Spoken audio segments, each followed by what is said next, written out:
Wagi kontra sa Mapua University Cardinals ang University of Perpetual Help System Dalta Altas sa NCAA Season 99 Men's Beach Volleyball. Narito ang report ni Hazel Alviar.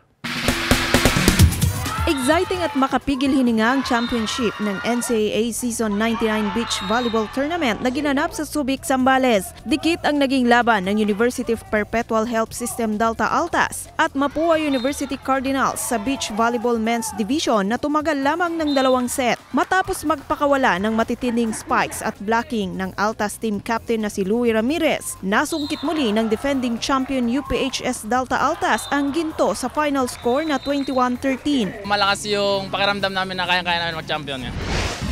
Wagi naman ng ginto sa Women's Division ang Colegio de San Juan de Letran Lady Knights kontra San Beda University Lady Red Spikers sa score na 21-16. Ang Lady Knights nagpakawala ng mga spikes na bumutas sa depensa ng Lady Red Spikers na muntik nang makahabol sa second set.